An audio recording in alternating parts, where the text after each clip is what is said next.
Dan Williams, Canna Security America, sits down and takes us through the early days. He was one of the very first guys on the scene. And it wasn't necessarily cannabis that got him into the security game, but it's certainly what's keeping him here. So great conversation with Dan. Hope you enjoy. All right, so we've got the Dan Williams. Dan Williams being synonymous with security. How are you, Seth? I'm doing all right. Do you feel that? Do you feel that your name is synonymous with security? No, I don't. People say that CSA is in two industries. We're in the security industry, of course, but then we're in the cannabis industry. And usually people equate it the other way around. So they say, oh, you guys are the cannabis security guys. I see. So, no, we're happy to be here, and thanks for coming to visit us in Denver. Yeah, no, you've got this beautiful view of the ridges here, the mountains, and all the way up to Vail. Yep. So we're our headquarters are based right in the foothills.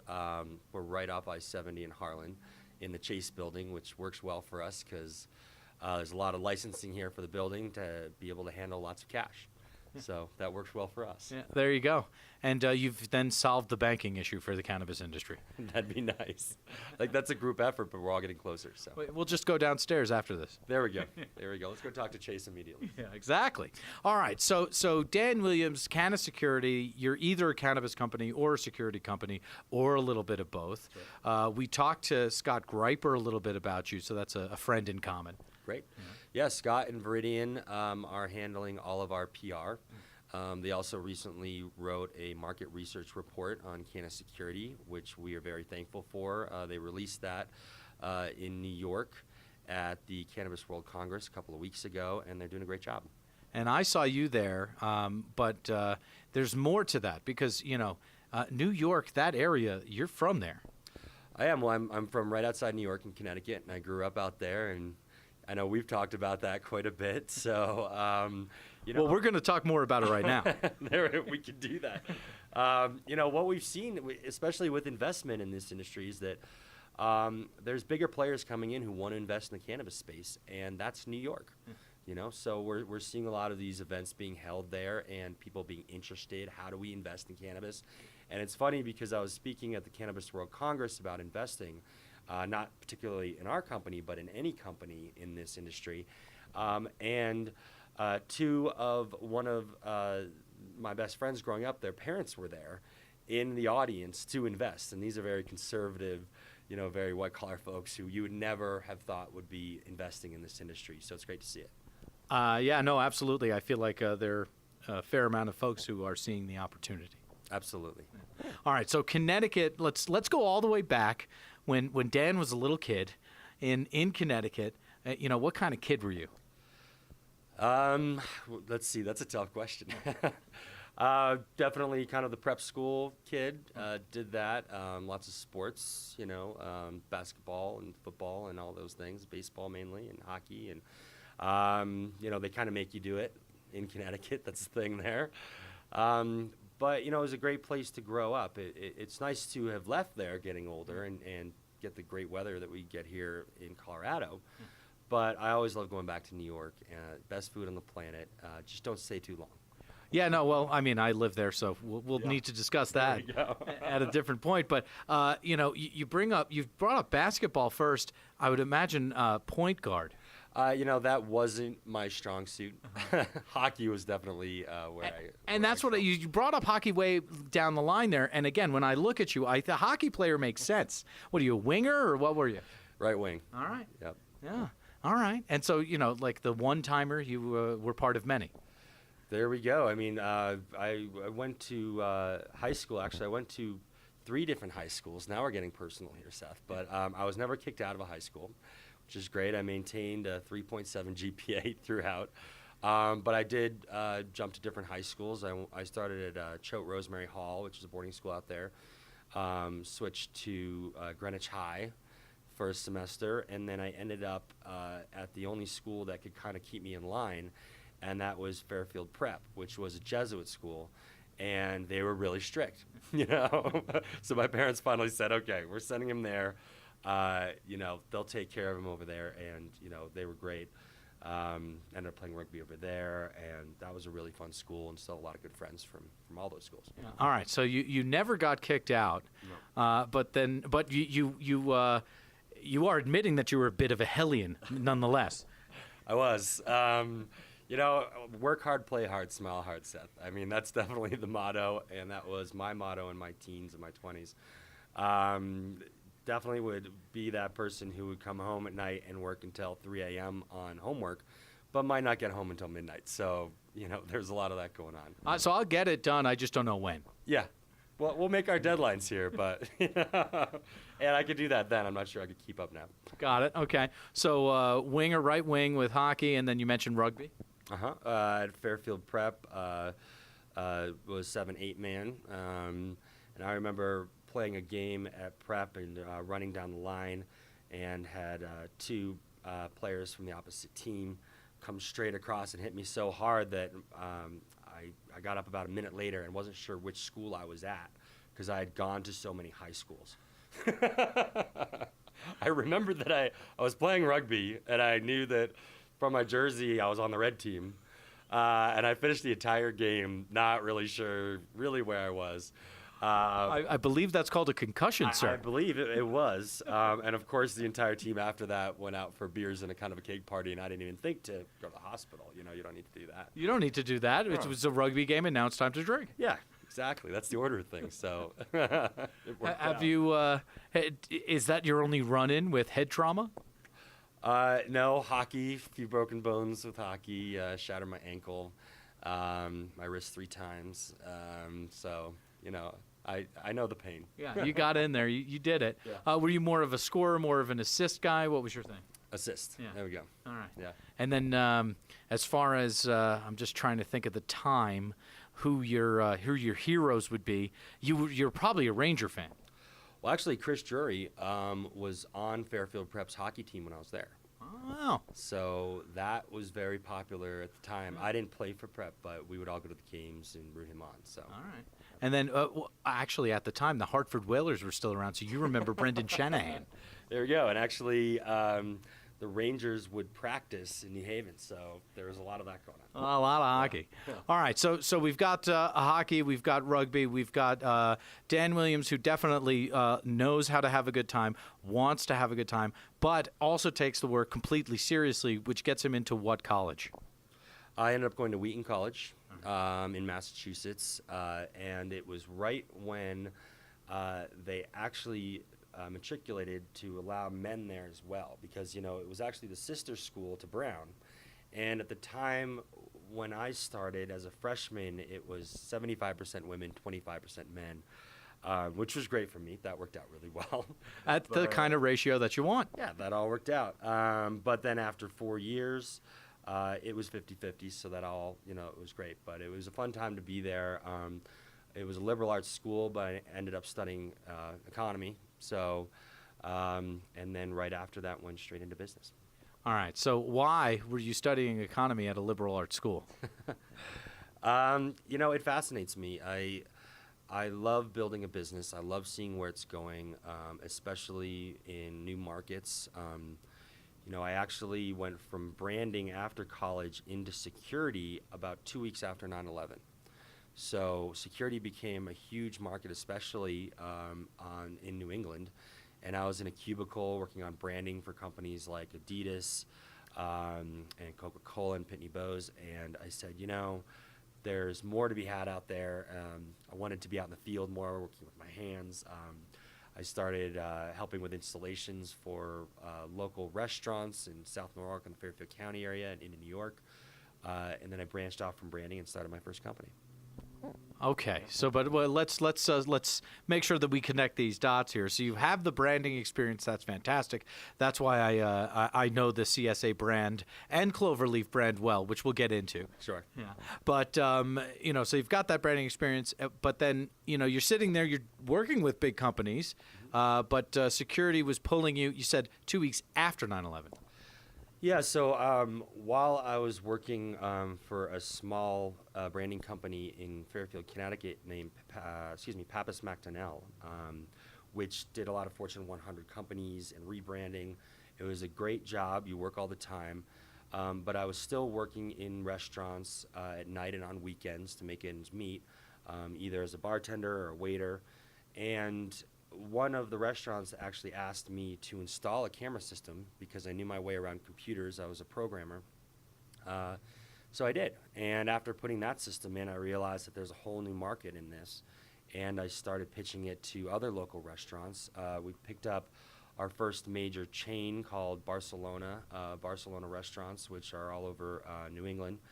And then started a company called Spec Ops in Westport, Connecticut, which was a zero capital startup. Really worked our way from the ground up, exactly like CSA.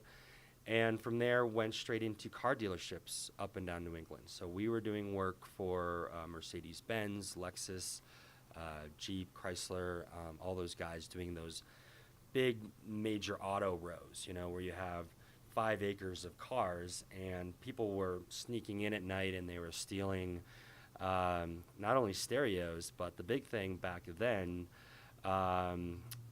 was actually stealing tires off of cars. They'd steal interior pieces of cars. Airbags was huge. You could actually take an airbag out and resell it in New York and get money for it. So we would set up these roving camera systems for these outdoor parking lots that were really cool. Really state-of-the-art stuff where these cameras would be connected to motion detectors. If motion was detected, it would tell the camera, and the camera would zoom in and follow that person around the lot.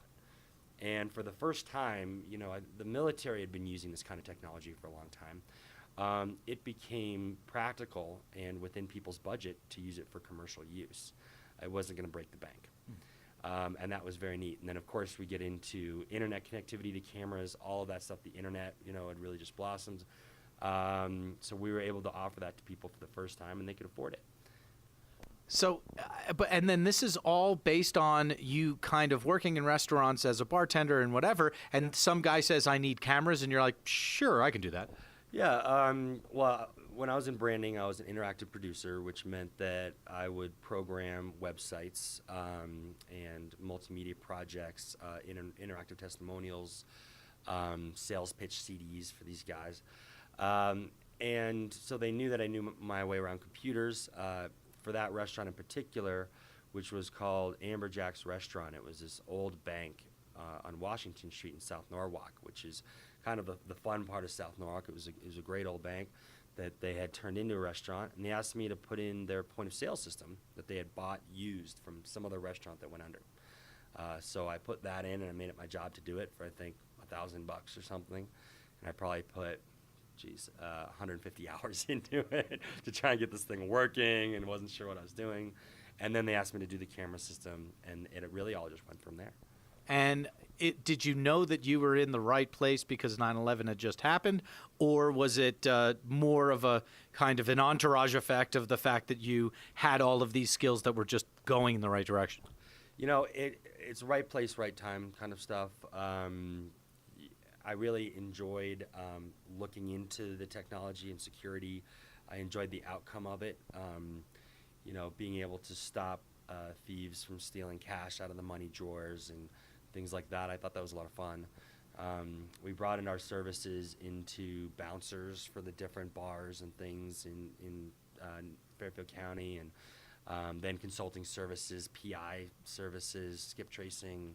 All that stuff is neat. It's a lot of fun. So it's a whole different kind of mode than, working on website templates for Alliance Capital or something. It's a lot more fun. Yeah, it's a little bit different. Yeah, it's very different. So you're doing all the stuff up in Connecticut. You're going down the eastern seaboard with the car dealerships, and then what was the next step? So from there, let's see, about 10 years ago, I moved out to Colorado.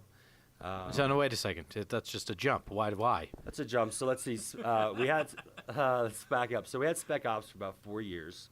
I ended up becoming a partner of the restaurant, that first restaurant that was the big bank. We renovated it. We reamped it. I became the managing partner of that for about 6 months. And I think it was after 6 months of doing that, and I'd been in the restaurant industry for about 15 years, I said, this isn't so much fun. I love, restaurant industry's great and it's a good time, but actually running a large restaurant like that, it's not everything it's chalked up to be. I decided that, it'd be nice to branch out of Fairfield County, where I'd lived all my life. I was looking at San Diego or Denver, and I decided on Denver. And did you bring Spec Ops to Denver, or what had happened with that? I did. So originally I brought Spec Ops to Denver. Upon arriving here, within the first 2 months, I was called by a company called Envision, ENVYSION, and they're based out of Louisville. They used to be in Boulder. They were a startup company at the time that would build their own camera DVR systems that would interconnect with a cloud base. They were meant for multiple locations, so you could manage, let's say, 200 locations that you had, all from one cloud. So one person gets fired, you log in, you would delete that account, it shoots out to everywhere. Their first large client was Chipotle, Mexican grill, and they needed somebody to manage the operations of the installation of those Chipotle locations around the country. So it was a great offer. It was a startup company. They had plenty of funding, so I switched gears and started working for Envision. I think within 3.5 to 4 months, we had installed 750 systems in 42 states, and that includes Alaska and Hawaii. So that was fun. It was very fast-paced, which I love, and they immediately gained other clients. Their first clients after that were Qdoba, Taco Loco. So at first we were the burrito security guys, which was kind of funny because we just started gaining those clients because of Chipotle. And then it was Einstein Bagel, Pizza Hut, Dunkin' Donuts, and managing those accounts to put those installations in. So by doing that, I gained relationships with different installation crews around the country. We knew how to remotely manage installations across different states, and I just learned the industry on a much bigger scale. It was then in, let's date it, 6 years ago. So then in 2009, I decided to start my own business again, and I just you're working with all these big companies and these big clients, and and then you did just say I decided to start my own business again. What was it about, I guess, not being not having it be your own that kind of bugged you, or what was it? Envision is a great company. Matt Steinford heads it up, and they do an exceptional job. I think in the 3 years I was there, a little bit less than 3 years, we went from 11 employees in a small office in Boulder on Pearl Street to, I believe, almost 40 employees in the old library in Louisville, which they purchased. So the expansion was awesome, which was great. I think it became a matter of how much I could grow within that, and I wanted to keep that momentum going. And the thought there was, all right, let's start up either Spec Ops, my old company again.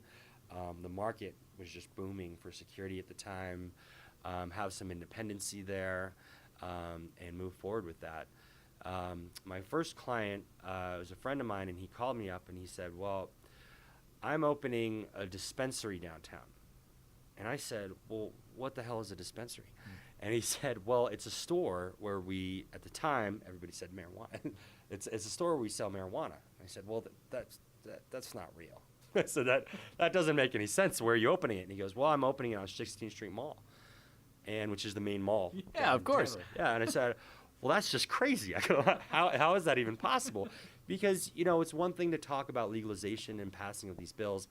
It's a whole different animal when you actually see it and when it's happening. It's wild because it becomes a reality.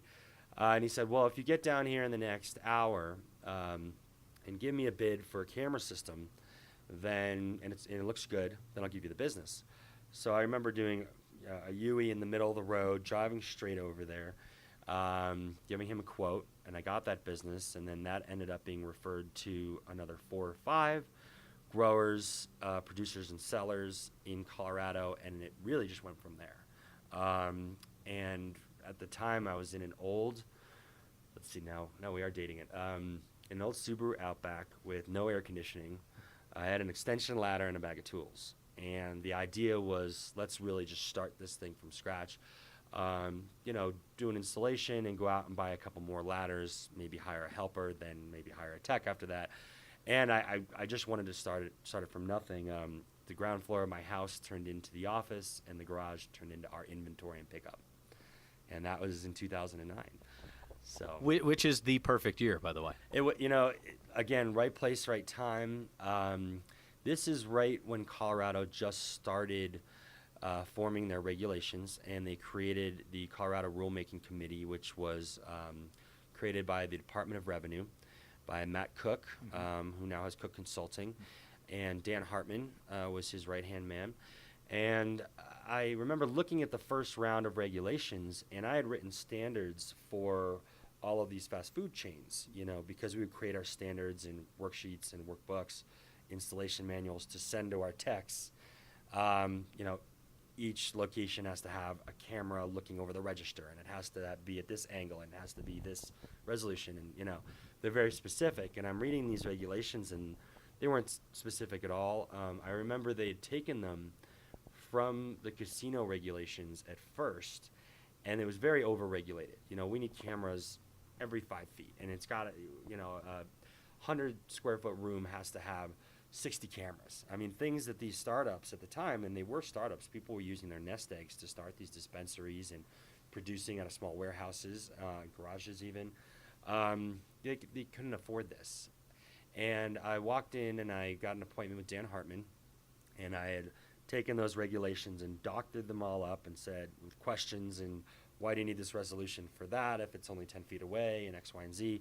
And I sat down with him and I said, if you wouldn't mind if we could just go through these one by one, I'd appreciate it. And he goes, actually, let's just stop right here. We haven't rewritten these yet, and it looks like you're well on your way. Why don't you just rewrite them and submit them to us, and if we like them, we'll pass them. So I did, and we spent weeks working on it, talking to other people in the industry. And the whole idea was, what amount of regulation do you need without going overboard, without over-regulating? So let's say, okay, we want to see people coming in and out of the buildings. So let's put one camera inside and outside.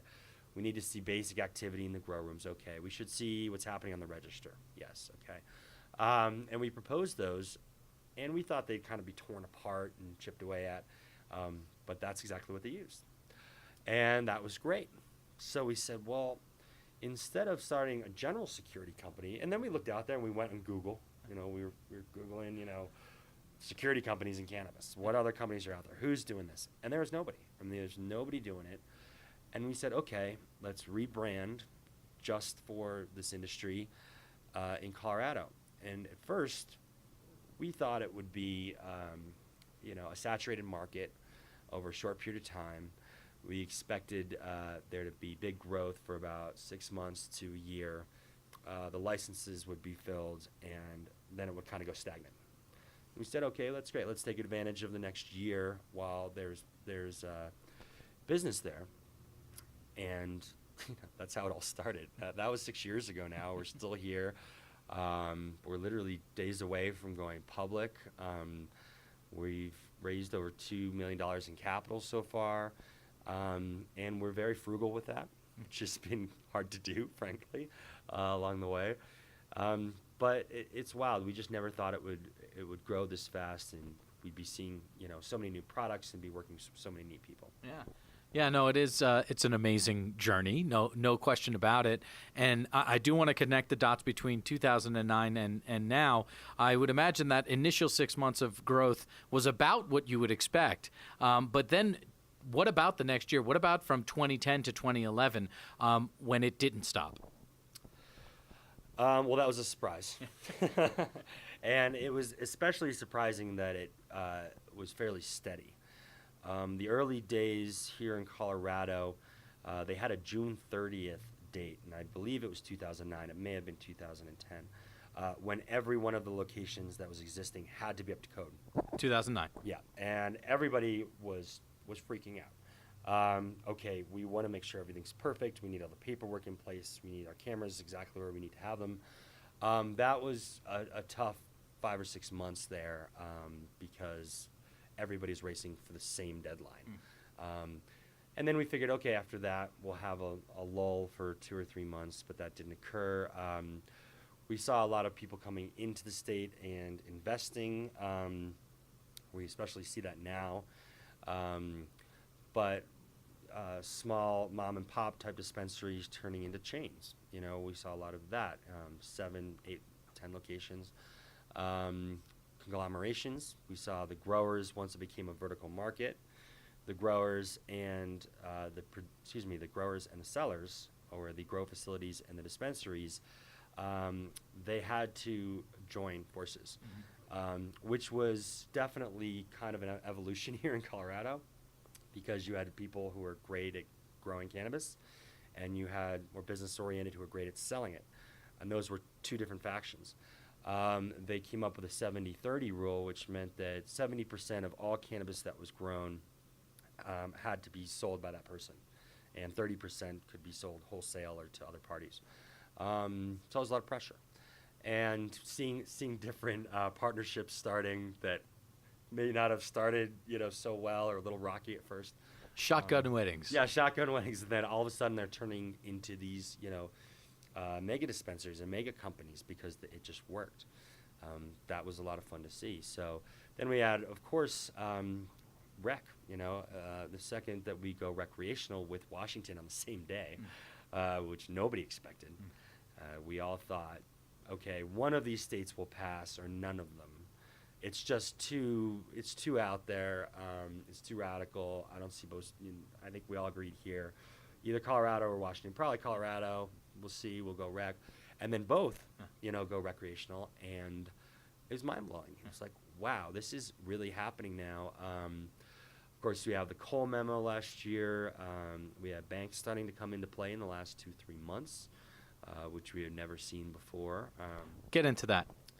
Sure. So, there's been a lot of hurdles throughout the industry over the years. Of course, legalization was the first one. Then forms of legalization, what type of legalization do you have? And then it's defining regulation and working with the state regulatory firms, whether it's the health department, Department of Health, the Department of Revenue. Connecticut, it's the Department of Consumer Protection. It just, depends on what state you're in. But those institutions weren't necessarily comfortable regulating cannabis right away, as you can imagine. So working through that was a little tough at first. And now the biggest issue, and it has been an issue, is banking. As many people know, bank accounts have not been allowed for this industry. That's the only way to say it. Yeah, but you said that it's changed in the last 3 months. I was wondering what your thoughts were there. Sure. Well, as the media has really given it a lot of attention, and that's a good thing and a bad thing. I think it's great to watch a special about how much cash everybody has in this industry or is transporting around. It's not so great when they, show that in the news and say, oh, at this place, look at this safe full of money. We've all been kind of watching, chewing our nails like, well, don't do that, That's a bad idea. Those are the wrong kind of cameras. Yeah, we don't necessarily want to see that. It gives the wrong people attention towards it. Luckily, knock on wood, we haven't really seen much crime on higher levels, and there has been, don't get me wrong, but usually we see internal crime, small theft, grow facilities are robbed at night of plants, things like that, instead of Mission Impossible type maneuvers where they come in and just raid the place and take all the cash they can. Or violent crime we haven't seen too much of too, which is thankful. Anyway, going back, so as we've seen now that the Cole memo has been released, and certain banks, and I won't name names to get myself into trouble here, but there have been many banks that have been allowing some accounts for people in the industry that we know of in Colorado and Washington State and several other states 2 to 5 at first, maybe 5-6 months ago, and kind of, let's see how this goes in a way. And we're not going to broadcast that we are providing it yet. Then they gain a few more clients, and working with the Fed as well to make deposits directly, which really hasn't been done yet. Every time a bank has tried to do it, for instance, MBank 3 or 4 months ago, which we actually received the first deposit for MBank here in Colorado, and the last deposit for MBank here in Colorado. The problem is it's been very vague on what the Fed expects, and calling them up and saying, okay, we're going to collect a bunch of cash that's been procured from dispensaries selling cannabis legally, and we're going to brick it and follow your regulations, count it and validate it, bring it straight to your door for deposit. Is that okay? Very plainly. And the answers we get right now are essentially, no, not yet. And we say, okay, great. What do you need? Let me have somebody call you about that. And I think the reason is nobody really wants to step forward because they haven't really described those regulations or even created any for that, or even thrown their hands up and said, okay, this is okay, let's do it. Whereas some of these banks are beginning to do that, which is great. They're supporting local businesses, taking their cash deposits. We're seeing new different forms of cash transactions for services coming out, for instance, payroll services. Everybody here in Colorado and Washington, they've been paying their employees with cash. That's dangerous. You don't want to be paying Marjorie, who's at your front desk, and a 60-year-old woman, $2,000 for a couple of weeks of work. I don't know if that's what it would be, and getting in her car and walking home every Friday at 5 o'clock. It's just not a safe thing to do. For auditing purposes, it opens you wide up. It's just not a smart way to do those transactions. So we're seeing these new services come into play, particularly payroll. We're starting to see merchant services coming in, like Guardian Data Systems is coming out. As people are getting more comfortable with traceability, which is, you hear seed to sale, that term used a lot with companies like MJ Freeway. We've got AgriSoft, BioTrack, THC, which are actually tracking all of that product from literally seed or clone to fully matured plant to sale, and then that cash. We're seeing that state governments, I think, are becoming more comfortable with the idea that maybe cash isn't going back into into the black market, and maybe product isn't going back into the black market. Everybody within this industry has known that for years. Right. But now with 12 months under our belt of legal cannabis sales and operations, now these institutions are starting to, not your MJ Freeways and your AgriSofts, I mean, the folks that have been here all along, but now these true banks, which you are, by the way, not naming. We will be soon, don't worry. Right, yeah. But now that is the big change, that the institution is starting to play ball.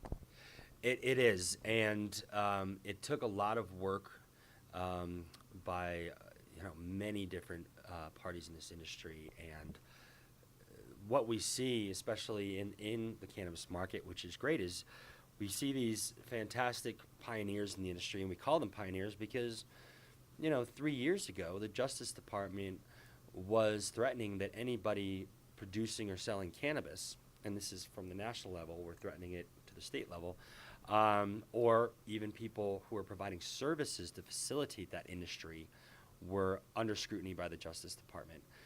What that meant is, there'd be nights that you worry about your door being knocked in.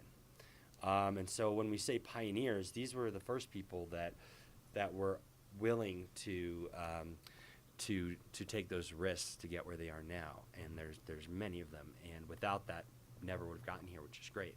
And now what we're seeing are banks willing to do the same thing. They're saying, okay, well, and it's not just for the money that can be gained. Of course, it's a large industry. There's a lot of cash here. But many of the banks are actually doing it in support of the industry as well.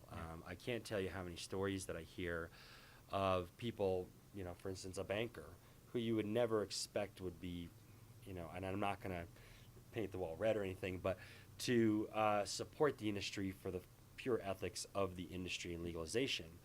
And then they tell you a story about their son with epilepsy.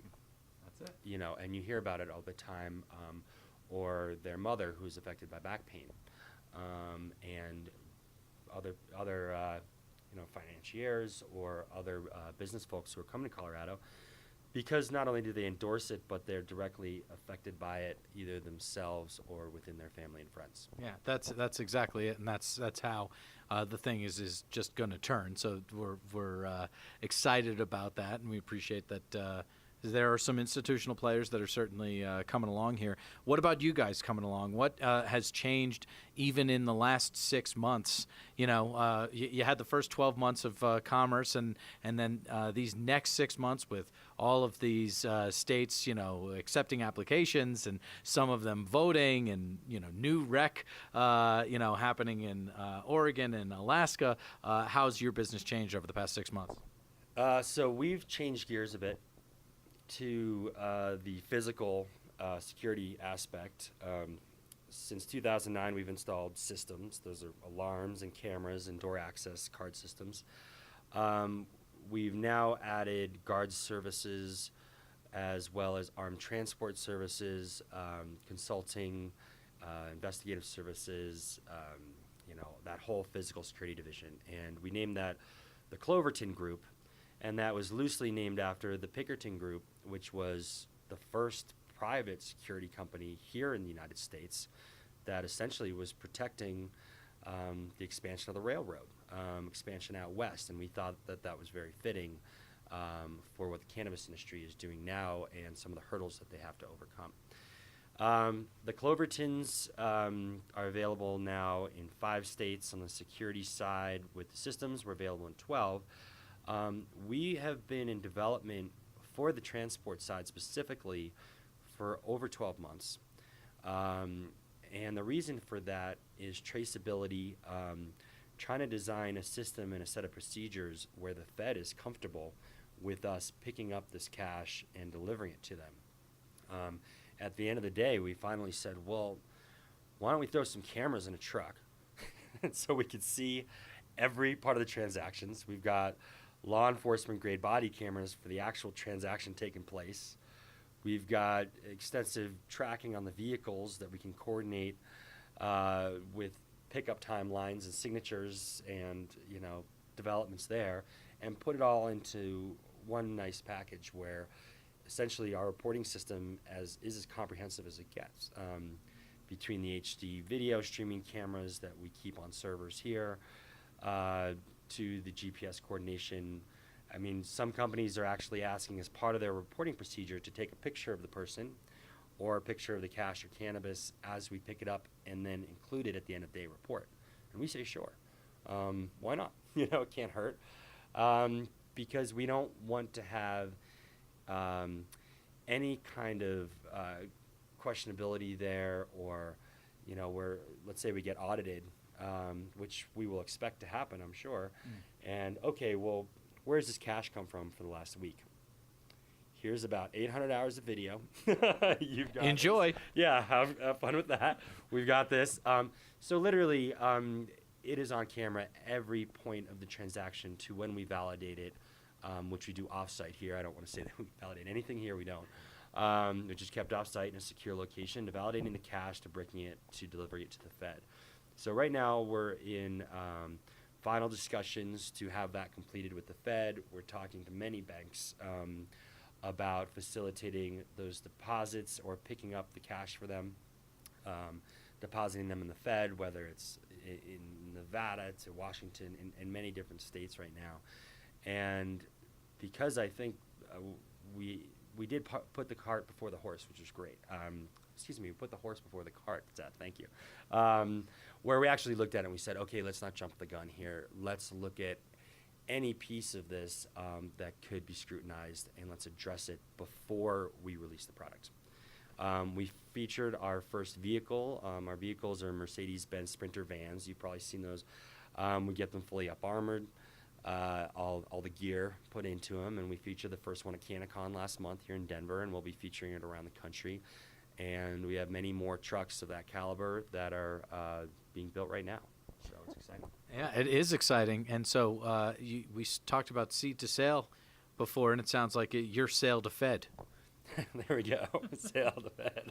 You can use that, by the way. Yeah, that's yours. I'll let you keep that one. But Fair enough. And we'll use it. Fair enough. All right, so there you have it. I mean, I guess you've got the systems, you've got the physical security, and then now you guys are focused on the transport, and that really is kind of all pieces. When you're talking to clients, is that it, or are they still asking for more? What might be next? You know, what is neat about this industry is the clients dictate, you know, new products, and we see that every day, whether it's from apparel to usability products like vaporizers. You know, every day they're just created and they're asked for usually, and then a company comes in and creates them. Our services are fairly straightforward in what we offer. It's just how we do it that I think is very different than other companies. Of course, we've been around longer. That doesn't mean much these days. But we have a large client base. We're currently managing over 500 different facilities in 12 different states.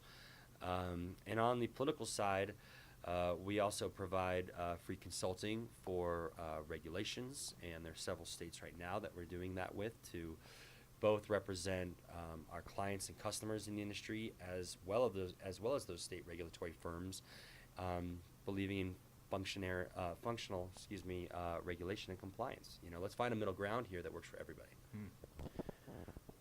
All right. Well, we're getting towards the final questions here.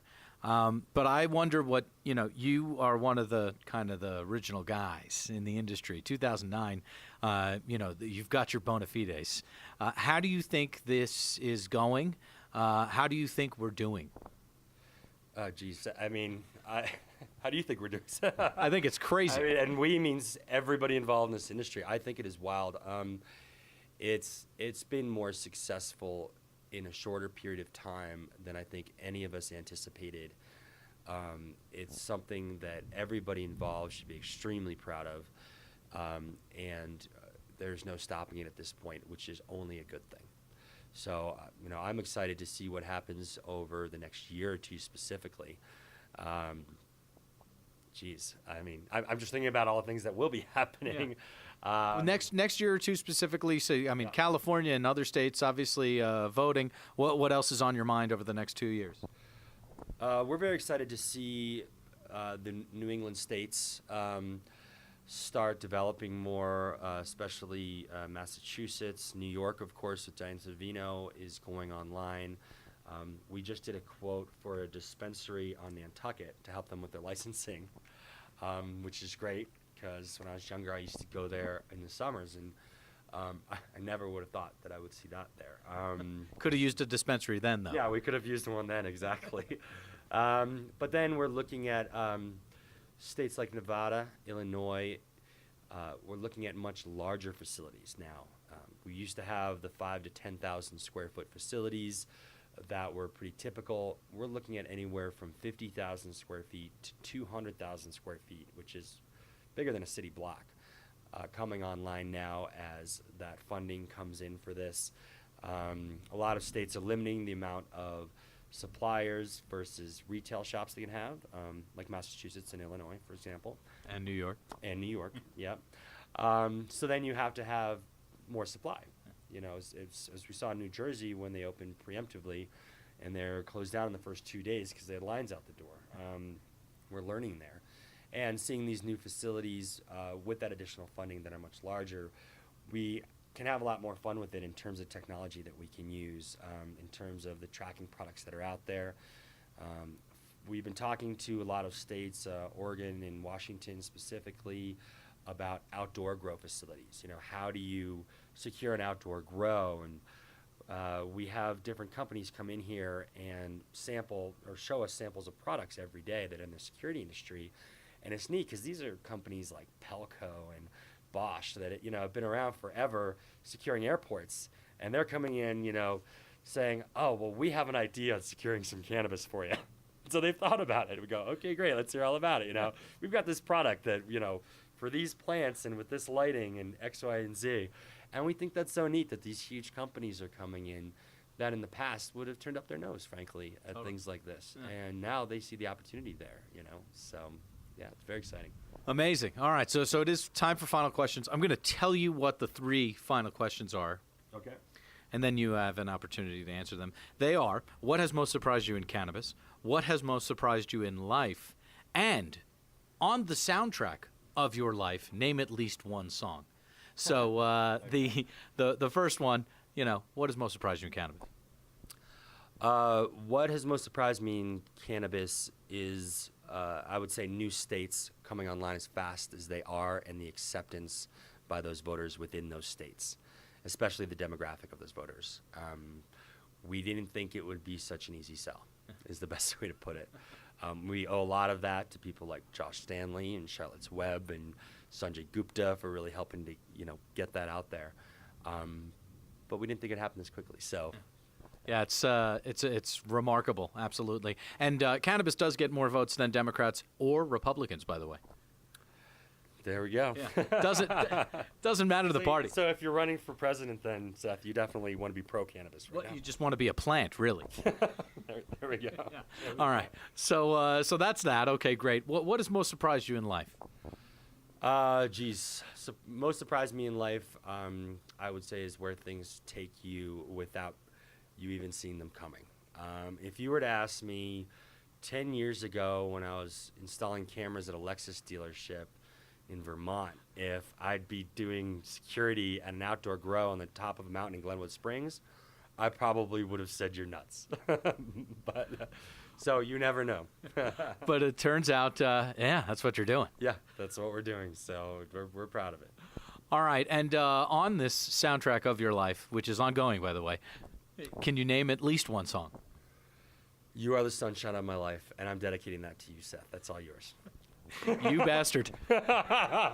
Dan Williams, ladies and gentlemen, thank you so much. All right, thank you, Seth. And so there you have Dan Williams.